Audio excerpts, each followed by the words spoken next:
Alright then guys, what is going on? Cloud Plays here and welcome back to another video here on the channel, and today we're inside of Starfield where we're going to be taking a look at a load of information about the game. We have got so much news going on, including a massively frustrated bunch of people dealing with the community patch as of right now. Conan O'Brien kills Starfield grandma.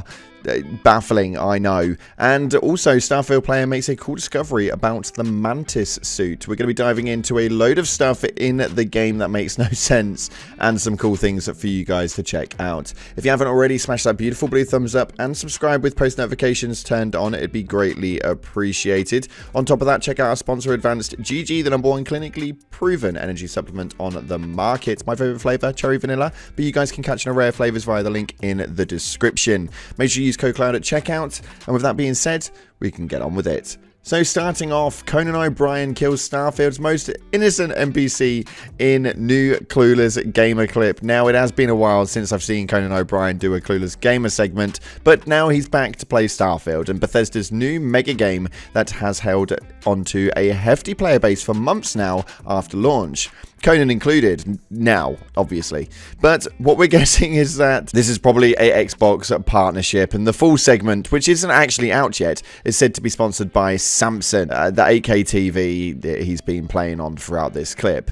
But even just the 90 seconds clip of watching Conan play Starfield is probably the best thing that I have seen all damn week. Why?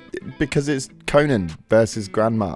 It just doesn't really seem to get much better than that. But if you haven't played Starfield, you may have had a chance to encounter Grandma, an old woman on a ship. She's rather lonely and will invite you on board for a real nice meal and some nice conversation about her life, whether you're a Vanguard space cop or Crimson Fleet pirate. She doesn't just seem to discriminate, although Conan was not interested at all inside of this clip. The link will be down in the description for you guys to go and check it out. It is absolutely hilarious. But immediately his first question is whether or not he can blow Grandma up, which in typical Starfield fashion, you evidently can. In quite an extraordinary manner, to say the least. It was a hilarious clip and one I enjoyed very, very much. Go and check that out. The link is down in the description. Next up, though, we have the Starfield community patches are frustrated by the game's lack of mod support. A lot of stuff is really broken compared to other games, and any existing modding capabilities appear to be incidental. Now, a group of modders that are behind the Starfield community patch have expressed their frustration with the game's lack of mod support, which is inhibiting their attempts to fix the many bugs present in Bethesda's space RPG. They go on to claim that the modding does not appear to be a priority for Bethesda's latest RPG at all, despite the company's support for, and to some extent, reliance on the modding community to adjust and improve their games. Now, the claims are made in a new report from Eurogamer, which delves into a curious project that is the Starfield community patch. More than just a group of enthusiast modders looking to fix Starfield problems, the Starfield community patch is specifically an effort to create an unofficial patch that is open source and community owned. As explained by one of the patch founders, Timothy Baldridge, unofficial patches for Bethesda games have previously been directly controlled by one or maybe two people who have complete oversight over what bugs are fixed and what aren't. Remarkably, SCP's founders began planning the unofficial patch back in 2021. Having outsiders planning to patch your game 2 years in advance doesn't seem to reflect well on your method of game development, but Baldridge, as a software developer, is sympathetic towards Bethesda. There are some times where you just say it's going to take too long to fix that and we won't make any money off of it. So they have managed to go ahead themselves and actually run this up. Now, summarizing his effort in the release, modding capabilities were not a consideration in the development of this game engine up to now, and that any existing modding capabilities appear to be incidental, stemming from the engine's legacy code base. Now, Baldridge echoes the words, "The only reason we can mod it already is because we've been modding the other games using the same engine and we know what to do. But a lot of stuff is really broken compared to other games." So Bethesda also haven't been especially communicative on the issue either, with Baldridge stating that companies do talk but Bethesda don't, adding you would think that a company that has 100,000 mods to download, that has petabytes of data for modding your game would talk about it.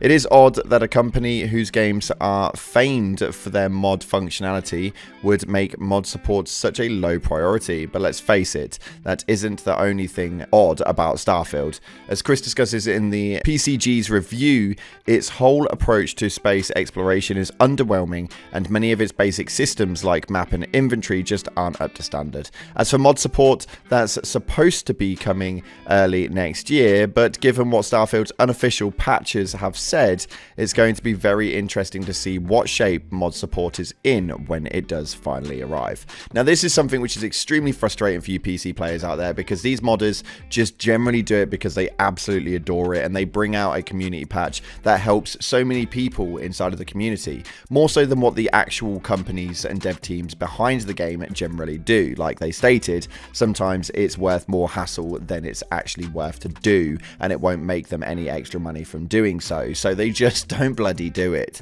But Starfield does seem to be extremely broken for the most part. So for you PC players out there, you may be waiting a little while longer for some more mod support to actually get this stuff on track, which when I look at it is actually extremely hilarious, just solely on the basis of how much you can essentially mod Skyrim and mod Fallout, and how a majority of the game's fun inside of those games would generally come from the modding community. The irony, eh? You'd think that you'd look after your own.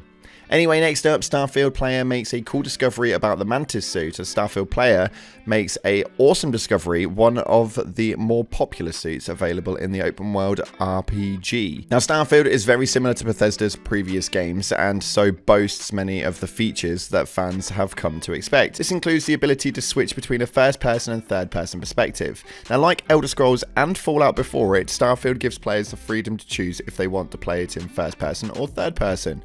However, it's safe to say that the vast majority of Starfield players choose to play through the game as first person. Third person has its perks, like being able to see whatever special Starfield armor one has equipped, but the game just seems to cater more to first person gameplay. Now, since most fans play through first person, they have missed an interesting detail about the Mantis suit, as pointed out by Reddit user Doc Halady.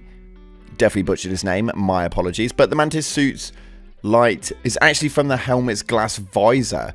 It's a neat detail that has gone largely unnoticed, with many Starfield players surprised by the discovery. This detail makes the Mantis suit in Starfield that much more special. Anyone interested in obtaining the suit for themselves will want to complete the Mantis side quest, which nets players not only the suit but the Razorleaf starship as well. And as you can see, it looks absolutely phenomenal to say the least. This thing is extremely clever and a really cool way to actually push the narrative for the lighting. It doesn't work in a normal format, and as you can see, it is extremely bloody cool.